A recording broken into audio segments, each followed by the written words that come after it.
In this episode of KubeFM, we're joined by Amos Wenger, developer, writer, and the protagonist of one of the most chaotic and deeply educational Kubernetes stories hit the internet recently. Their article titled, More DevOps Than I Bargained For. In that piece, and in today's conversation, Amos walks us through how a seemingly harmless decision to add a home computer as a Kubernetes node turned into a full-blown production incident. TLS certificates failing to renew, cert-manager challenges timing out, pods becoming unreachable depending on where they scheduled, unexpected NAP behavior in both IPv4 and IPv6, Kubernetes overlay networks performing translation they never asked for, CNI plugins behaving in ways only ancient documentation vaguely hinted at, and all the bizarre consequences of mixing cloud VMs with a node sitting behind a consumer router. In this episode, we'll break down, step by step, the root causes behind the outage, what actually happens when cert-manager lands on the wrong node, how Kubernetes networking model masks critical differences between environments, and why Calico, Flannel, and IPv6 NAT66 all collided to create a problem you simply can't reproduce in a normal cluster. If you care about cluster networking, if you ever wondered what happens when you blend cloud infrastructure with home lab hardware, or if you enjoy watching Kubernetes expose every assumption you didn't know you were making, this episode is definitely for you. This episode of KubeFM is sponsored by LearnCube. Since 2017, LearnCube has provided trainings to Kubernetes engineers all over the world. Courses are instructor-led and are 60% practical and 40% theoretical. They are given both online and in person to individuals as well as to groups. Students have access to the course materials for the rest of their lives. For more information, check out learncube.com. Now, let's get into the episode. Welcome to KubeFM. What are 3 emerging Kubernetes tools that you're keeping an eye on? This is a tough one. I initially didn't want to answer that question, and then I've been doing a ton of Kubernetes stuff since. So now I'm keeping my eyes on a lot of things. The problem, I don't know which one are emerging and which one have been around for a long time, because I'm just like discovering everything fresh. Everything is new to me. If I had to pick 3, Argo's not emerging, is it? Argo's been around for a while. It's been around for a while, but there's a strong community behind it in the GitOps world. Yeah. For me, it's new.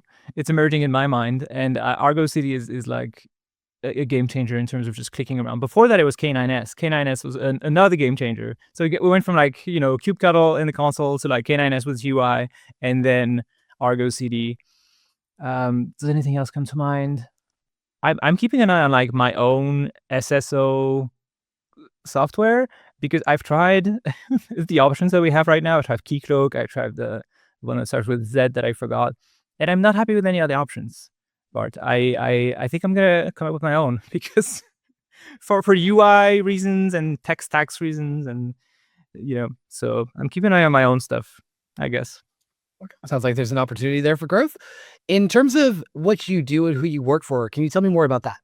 Yeah, I work for myself. I'm lucky that I would say I got fired about like a year and a half, 2 years ago, and I had enough patrons, enough sponsors on GitHub and Patreon to just go like, well, I have been writing articles, producing videos about Rust since 2019. I've been doing it like more and more seriously, and the job ended, and I was like, I guess I don't need to look for another job. I guess I can just keep doing that. It was kind of like, I have money on the side. We'll see if the revenue increases and it's sustainable in the long term, and so far it has been. So. Fantastic. And how did you get into cloud native? What's the story behind that? I guess we would have to define cloud native. Like I was just talking about Kubernetes. Like I said, like I have tremendous imposter syndrome coming into this podcast. I was very nervous when you initially reached out, and I was like, there's a bunch of buzzwords. I'm constantly Googling things. I'm like, oh, that's what they mean. It's not scary when you know what it means. So like cloud native, I know the foundation. I know like it's what exactly, how would you define it exactly? How do I define cloud native? Cloud native means designing and running applications that automatically scale, heal, and evolve by leveraging containers, orchestration, and modern distributed infrastructure. At least that's the official definition. What about you? Okay, so there is a clear answer then. I just don't want to say the name of the employer, and I don't remember the year, but essentially we had this monstrous Ansible playbook to deploy a reverse proxy at the edge on a bunch of edge nodes. And a colleague of mine who was more senior in these things pushed for using K3s instead. Like on every edge node, have a K3s cluster. I use Spinnaker to do rollouts, And I don't think I was very attracted to it initially. I think I was resistant to it, like much of the team. But over time, I think I was convinced enough that when it came time for me to maintain my own infrastructure, like have a website, because story of my website is like, oh, it's a static website. It's Hugo, right? And then it's like, oh, I just need login. I just need to like some articles are early access. Now, oh, I just need like a full text search engine that runs on the server because all the client sides are bad. And like suddenly you're like, okay, I'm maintaining a server. And I was like, okay, let's try this K3s thing. I guess it can't be that bad. And I've been like, it's been downhill from there. I don't know, it's like more deeper and deeper into the whole Kubernetes thing.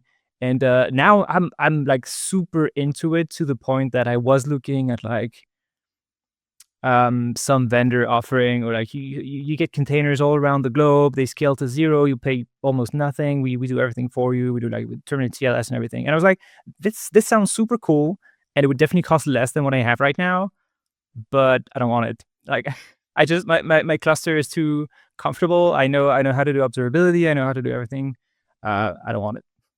And, the Kubernetes and cloud native ecosystem, it moves very, very quickly and is often a challenge for a lot of people to stay on top of all the changes, to stay up to date.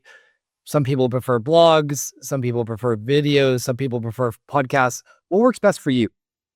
I'm gonna confess something in this podcast. ChatGPT worked really, really well. So here's the thing about ChatGPT. Okay, everybody hates it. I'm ashamed to admit it. It was really bad, and then it got the ability to actually search for things.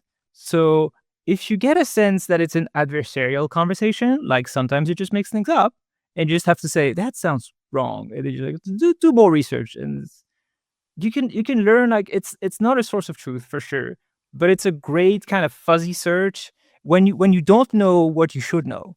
You're like, just it helps you learn the vocabulary, the language of what you should be looking at, and then you can actually find primary sources like just documentations and code. I don't actually read a lot of blogs just because I write mine, and I don't know, I just don't like to. And documentation I find often to be lacking. So I end up reading a lot of source code directly, actually, just to figure out how things work, which is a thing you can do, in the whole open source ecosystem. You're hearing my cat, by the way? His name is Sherlock. He's white and wonderful. He's featured in some of my videos sometimes. Great. Very good. Welcome, Sherlock. This is the first time I think we're having a cat. We've done about 80 Really? episodes. This is the first one featuring a cat, so it's very exciting. You need better get. I'm kidding. You need guests who don't lock up their cats for the recording. Now, another thing, like you mentioned about how you decided to take the steps that you've taken, in your career path, and also, the financing regarding that. But if you could go back in time and share one career tip with your younger self, what would it be? I made the mistake several times in a row because it takes me a while to learn. So like, just get friendly with your boss in a small company, and then have that kind of relationship where they, you think they're your friend because we're friendly, because it's a small company, because it's like, there's not a lot of bureaucracy, there's not a lot of, and I kind of regret letting not recognizing the power dynamics there, and kind of letting them get advantage of me, and like in a way that they were like, oh, can't you work a little bit more? Like, or like them taking advantage of the fact that I just really like to work a lot. They didn't stop me. They were like, oh, great, more work for the same salary. So there were definitely some shady things there. It was a long time ago. Like, I'm not nervous about anyone recognizing themselves there. But I guess the advice would be like, a job is a job. Even if you like your colleagues, you like your bosses. HR is not on your side. Your boss is not. Like, it's a job. Like, and now that I work for myself, especially, I'm like, oh, this is different, right? When I work at Lawless for myself, I'm like, I'm building something for myself. But if you're building something for someone else, count your hours, clock out, go have a life. That would be my advice. Very good. Sound advice. As a freelancer, I strongly agree. And I think a lot of people need to hear that at the end of the day, you have to understand, the mechanisms that you're a part of. This is about making money, and you should be very transparent about that. Of course, you can have friendships at work, and you can have positive relationships, and one's based on trust and support, respect, caring for each other, and all those other things. But it's also really important to keep in mind what this is about. and just to be honest about that. And I think we can all have more adult conversations with each other and be even, if we really want to be respectful of each other, is to keep those things in mind too. So I think that's very sound advice. We'll definitely link the video in the show notes. Now, we're here today to talk with you about an article that you wrote titled "More DevOps Than I Bargained For." So we want to take a look at this more in detail. But before we get too into the specific incident that you mentioned in the article, can you give us some background on your Kubernetes setup and what led to adding a home computer as a node to your production cluster? So it's pretty simple, really. I had a bunch of edge. So I built my own CDN essentially, but not the fun way, not any cast, just GeoDNS as far as this article is concerned. So I had a bunch of Hetzner Cloud VM, small ones, in different regions. And they started offering ARM64. And back then I was looking to be cost efficient, and ARM64 ones were like slightly cheaper. And I was like, oh, what a good time to try and build all my applications for both ARM64 and AMD64. But unfortunately, like I didn't have any large enough CI runners for this to do both. So I migrated a bunch of things to ARM64, and I was like, I still need to do x86 because it's in some regions Hetzner doesn't have ARM64 instances. They don't have them in like the US and Singapore, I think. And so I still needed a big x86 runner to get everything working. Also because I'm an idiot, I realized that after migrating, so like some services were down, and suddenly I needed an x86 image of my software, and I figured I have a Mac Studio at home that's on 24/7 because it's running some other home things, and I was like, well, I could just make a VM. I could just run UTM or whatever lets me run an x86 VM on my Mac Studio and have it join the cluster. Seems simple enough, really. All right. So you added this home computer to your cluster, and initially everything seemed fine. But what was the first sign that something was wrong, and how did it manifest? Well, the TLS certificate stopped renewing. I noticed that like some domains were wrong, some certificate expired and didn't renew. And the way it would normally work is you have cert-manager. I don't know if there's other solutions to that in Kubernetes, but that's what I landed on. You have cert-manager, and it's using the HTTP endpoints. It's generating a challenge. I don't know how the whole exact flow works, but like it's creating an endpoint that gets mounted at like dash.well-known something with a secret, and there's like the Let's Encrypt servers that hit your server to verify that you actually own the domain name. That's one of the types of challenges that you can do. The rest of the article really wouldn't exist if I just figured out that you could do DNS challenges instead, which I switched to yesterday. And when these certificate renewals started failing, how did you narrow the problem down to the home node specifically? Well, I used K9S to look into where the challenge pods were running, and the ones that ran on the cloud VMs were working, but the one that ran on the home node were failing. Because I didn't really.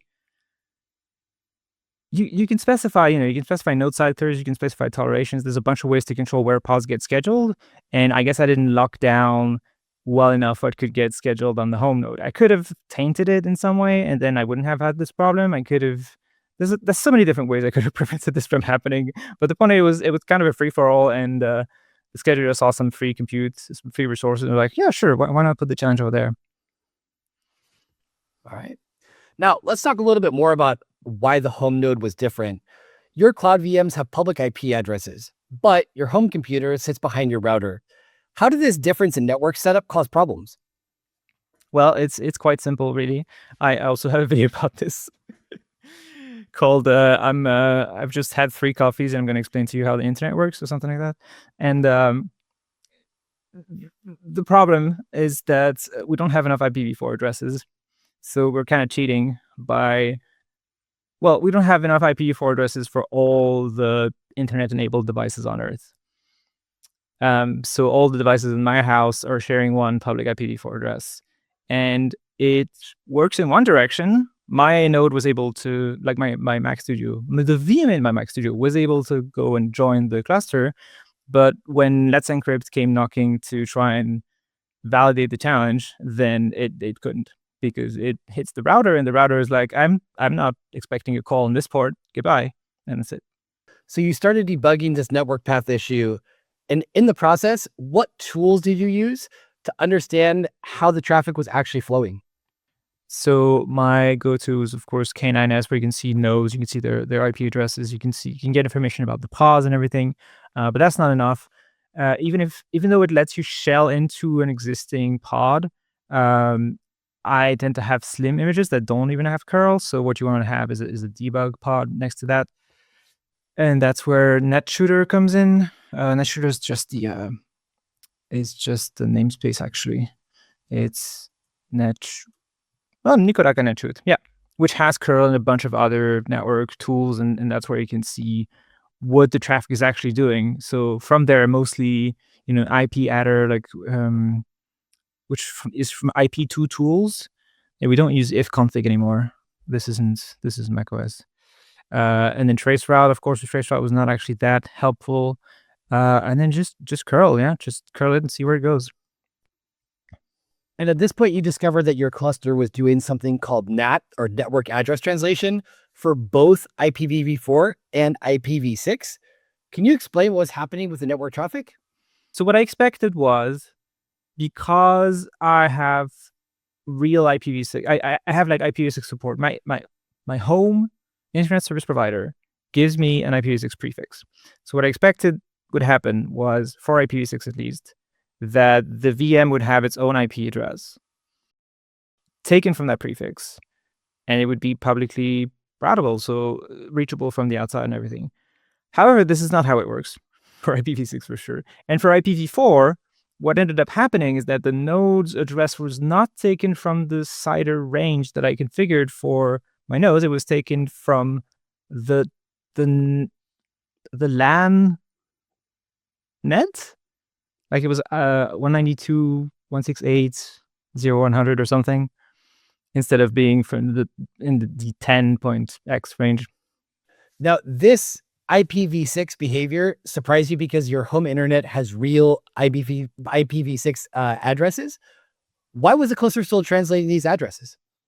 Kubernetes does use an overlay network. The addresses of the pods are not necessarily public, and they're just used to so the pods can talk to each other, and it's encrypted in between them and everything, depending on how it's set up, including for IPv6. So that means there's some address translation going on.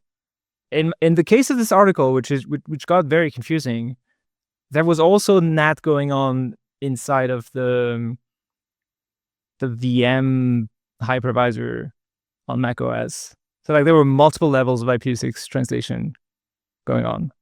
You mentioned switching from Flannel to Calico as your network plugin. What drove this decision? Why did you decide to do this? And what's the difference between these CNI plugins if people out there are faced with the same choice? The main reason was definitely because Calico can handle the IPv6 translation better. So I was hoping to at least fix IPv6 with that. The type of translation it's doing is called NAT66. And I just mentioned that encrypted traffic between nodes, that depends on how your cluster is set up. Actually, and Calico definitely does that. It has a WireGuard network that's just transparent. You can see it when if you look at the pod logs when it boots up, it's bootstrapping that network, and it's fun to see. And once you understood the problem, you needed pods on the home node to use the real IPv6 addresses instead of the private overlay addresses. How did you approach solving this? So is it a Calico thing? You can create different IP pools and decide which nodes pick from which pools, essentially. So you can have private IP addresses for your cloud nodes, and you can have the home node get a real IPv6 address from the prefix of my ISP, I suppose. You tested your solution and discovered something that was quite odd. The pods were accessible from the internet, but not from your home network. What was going on there? This is a very fun thing that is called LAN hairpinning, or NTP scope problems. I'm not sure exactly of the details, but it is documented as it has a Wikipedia page, so it exists. Now, Throughout this debugging session, you were working at 4 a.m. with your website down. How do you decide when to push through versus when to roll back and try again later? I like breaking things just to learn about them, and then writing about it so I don't forget too much what happened. Um, but at this point, I hadn't really backed up the old images. This is a very bad example of ops. If it was for a business, it would have been terrible. We would do a blameless postmortem, but people would blame me silently. But in this case, it's just me. It's just me for me. People can wait to read articles. It's on archive.org. It's fine. In general, I'd rather roll forward, probably because I'm an idiot, probably because I'm cost fallacy, honestly. But also because every time you have a problem like this, it's an opportunity to learn something new. If you just roll back, then you lose the situation in which you can study. So if it's something that's not too important, if you can actually afford the downtime, then it's nice to be able to explore and just learn about a bunch of things. I mean, the main thing I learned is that I never should have added this node, or I should have tainted it, but And this incident revealed many hidden assumptions about node networking in Kubernetes. What should teams consider when mixing different types of nodes, whether they're cloud, on-premises, or edge? they don't have all the same network characteristics, for sure. I think I've learned my lesson. I now label my nodes religiously and have very strict node sector directives, I would say. Now I have a whole thing where I have Terraform that brings up the VMs. Then I have a Rust script that reads the Terraform output and generates an inventory. And then I have Ansible that generates a K3s templates config from that, and that assigns all the labels to the node. So I used to have only like node type X, Y, or Z, like edge, control, compute. And now I have like 5 or 6 different labels, which controls what you can do. For example, you can have cloud volumes on Hetzner Cloud VMs, but you can't have cloud volumes on a dedicated. So same thing for networking. I think, would I do it again? Yes, especially like if you need a lot of compute, buying a lot of computers can make sense. But I would read this article several times and try to figure out what happens, and very, very carefully schedule loads on there and kind of test all the networking. This is not the first time that traceroute has been completely useless because it doesn't actually reflect how packets are routed. I just wanted to sneak that in there because traceroute is looks like it's going to solve and explain everything, and it really doesn't. And looking back, what would you do differently? And what advice would you give to others who might be considering adding home lab resources to their production clusters? Don't do it. Just make a second cluster. Anything else? In retrospect, I kind of took for granted that networking worked. I didn't actually read about it. I'm, believe it or not, and it's not really obvious from this episode, I'm quite knowledgeable in a lot of aspects, but networking was not really one of them. And so I kind of assumed it would just work. I kind of assumed that the surface level knowledge that I had was enough. Where in fact, when I saw the acronym CNI the first 2 or 3 times, I should have stopped and read about it and like compared the options a lot more than I did. When we've talked to a lot of folks in the ecosystem about their favorite and least favorite Kubernetes features, when it comes to least favorite Kubernetes features, networking and network policy management are generally at the top. Is that something you would agree with? Oh yeah, because I've destroyed 2 clusters that way. Fair enough. And on the other side, what would be your favorite Kubernetes feature if you had to choose one? This one's silly, I guess, but like just how easy it is to move loads around. Just cordon, drain, you're done. Like that's pretty cool. I don't know. I just like seeing it. You like seeing the number of pods drain. It's just kind of neat when it works. And what's next for you? I did run the CDN with GeoDNS and like pretty simple networking for a long time. And I'm in the process of learning about Anycast. I'm in the process of getting my own ASN. I'm going to lease some IPv4 address space. I'm going to learn a bunch more acronyms. And I think we all know you can expect some more downtime on my website.